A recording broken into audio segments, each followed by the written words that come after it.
Buenas, hoy toca tratar el tema de genocidio, el cual es un concepto bastante complejo y por lo tanto nos vamos a basar para ello en el texto de Alejandro Lamarque, que es parte de la bibliografía obligatoria de esta materia. El concepto de genocidio, al igual que el de dictadura y al igual que de otros conceptos que se van a tratar a lo largo de esta materia, reviste de una carga valorativa muy importante, muy fuerte y en este caso muy negativa. Se utiliza bastante a la ligera por fuera del ámbito jurídico y por lo tanto es preciso entender la definición concreta. El genocidio es la forma en la cual se nombra al proceso violento, intencional, para poder destruir total o parcialmente un grupo humano por los motivos de su origen racial, origen religioso o nacional o étnico. Fue acuñado en los años 40 por Raphael Lemkin, un jurista polaco, por la necesidad de ponerle nombre al tipo de crímenes que se estaban llevando a cabo en Europa por parte del régimen nazi y sus aliados. Pronto cobró vida propia y fue empleado en otras esferas, más allá del jurídico, pero de eso hablaremos más adelante. La naturaleza de los crímenes que se estaban perpetrando por parte del régimen nazi eran de tal modo, de una naturaleza tal, que los conceptos de crímenes que ya existían por aquel entonces, crimen de guerra, matanzas, asesinatos masivos, no alcanzaba para definirlo. Por eso Lemkin acuña el concepto, empleando las palabras en griegos genos, que es raza, tribu, y side, que es matar, abatir, genocidio. Encontró en esa conjunción de palabras algo nuevo para describir aquello que se estaba viendo y que se estaba empezando a producir en Europa. Aspectos de la definición de Lemkin. Lemkin intentó poner énfasis en el carácter o la naturaleza moderna del genocidio, por la forma sistemática, instrumental, planificada de realizar actos que culminen con la eliminación total o parcial de grupos. Es algo sistemático y planificado. Otro aspecto de la definición de Lemkin es el foco. ¿Dónde pone el foco? El foco no está en la víctima, no está en tanto lo que sufrió la víctima, sino más bien la intencionalidad, el quién realizó el acto y por qué realizó el acto. O no más que por qué, el para qué realizó el acto. El genocidio no es un hecho aislado, un genocidio no es un daño colateral, una tribu que desaparece total o parcialmente por daños colaterales en un combate. Eso no es en sí mismo un genocidio. Un genocidio es un acto intencional. Deliberadamente se intentó destruir total o parcialmente a este grupo humano. No es algo aleatorio.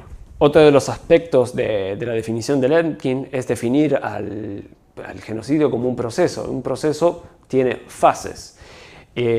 La primera fase sería la destrucción del patrón, ese factor que le da identidad a un grupo, la primera parte, y la segunda es la imposición del patrón del grupo opresor.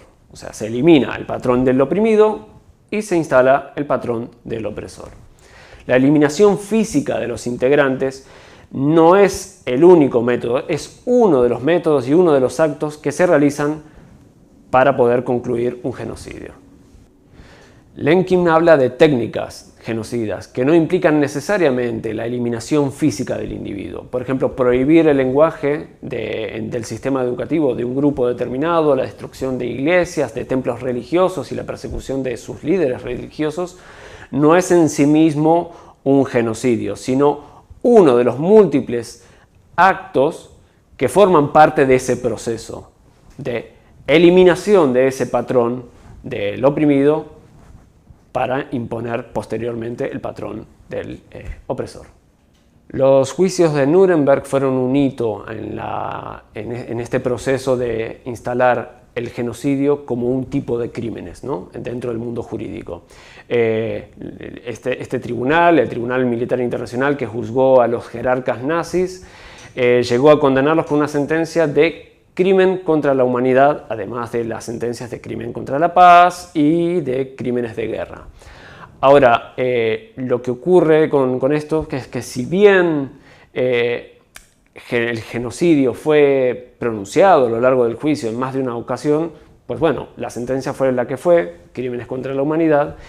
El problema con esta sentencia, crímenes contra la humanidad, es que queda supeditado a un contexto bélico así tal cual como lo sentenció el Tribunal Militar Internacional en los juicios de Nuremberg. Esto lo resaltó y lo manifestó la Asamblea de las Naciones Unidas en la Resolución 96, la cual activó un proceso en el cual se culminó con la conformación de un tratado. Estamos hablando del Tratado de la Convención para la Prevención y Sanción del Delito de Genocidio. Esta se reunió en el 48 y se puso en vigencia en 1951. El núcleo de este tratado se encuentra en los artículos 2, 3 y 4. Artículo 2 se entiende por genocidio cualquier acto mencionado a continuación perpetrado con la intención de destruir a grupos en tanto naciones, etnias, raza, grupos religiosos como tal, en tanto miembros de ese tipo de grupo. Los actos son matanzas de miembros del grupo, lesiones a la integridad física o mental de los miembros del grupo, el sometimiento a condiciones de existencia tales que tengan acarreado como consecuencia la destrucción total o parcial del grupo, las medidas para impedir los nacimientos en el seno del grupo y el traslado por la fuerza de los niños del grupo oprimido para ser criados por el grupo opresor. En su artículo 3 se especifica los crímenes penalizables. Más allá del genocidio también se sancionan actos relacionados como por ejemplo la asociación, la instigación directa y pública, la tentativa y la complicidad. En el artículo 4 se aclara que todo sujeto culpable de estos crímenes será castigado independientemente de si es gobernante, funcionario o un particular. Y aquí me gustaría dar un ejemplo que es la radio de las Mil Colinas en Ruanda. Desde esa emisora radial se emitía día sí, día también discursos de odio contra la mitad de la población, que era la población Tutsi. Y el día del genocidio, el día que se perpetraron las matanzas, directamente en esa emisora se emitió la orden a los civiles. Creo que la orden era corten los pastos altos. Esa era la señal para que salgan a matar a la población. Los locutores y los productores de esa emisora de radio posteriormente fueron condenados por partícipes del genocidio. En el artículo 5 obliga a tomar medidas legislativas para garantizar el cumplimiento de las disposiciones, y aquí hay un tema particular que se verá más adelante, porque no todos los países legislan del mismo modo. En el artículo 6 contempla que el genocidio será juzgado por tribunales de los países donde tuvo lugar o por tribunales internacionales que estos países reconozcan. Y el artículo 7 compromete a los firmantes para que permitan la extradición de quienes son imputados por estos crímenes. Elementos claves del tratado. El historiador Ben Kiernan distingue tres componentes de este tratado. El elemento mental pone énfasis en la intención de las acciones, no en la acción en sí misma. Yo puse énfasis en la palabra intención a lo largo de todo este video, porque lo importante no es el motivo. Motivos pueden ser muchos por el cual se comete un genocidio. A menudo el motivo es que el grupo al cual se asesina, también asesina al grupo propio, ¿no? Esos motivos no importan, no importa el por qué lo hizo el perpetrador. Lo que importa, lo que cataloga a algo como genocidio es la intencionalidad, el para qué lo hizo. Otro de los elementos es los grupos protegidos. Bueno, se estableció nación, etnia, raza y religión, pero quedaron afuera los grupos políticos. Esto es porque generó tensión a la hora de confeccionar el tratado por los distintos países, puesto que los países que votaron el tratado, algunos tenían sus propios problemas con sus propios disidentes. Y por último, el elemento físico. Los 5 actos genocidas que están en el listado del artículo 2 se limitan a actos físicos biológicamente destructivos. El aspecto cultural queda apartado de esta lista porque también generó tensiones.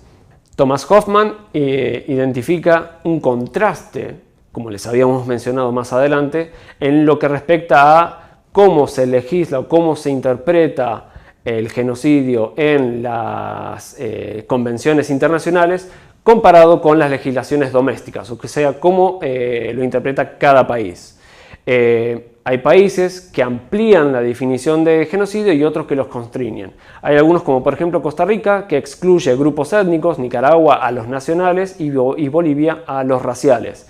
Y otras naciones amplían para, finalmente, y ahora sí, sumar a la lista de grupos contra los cuales se puede llegar a perpetrar un genocidio a los grupos políticos.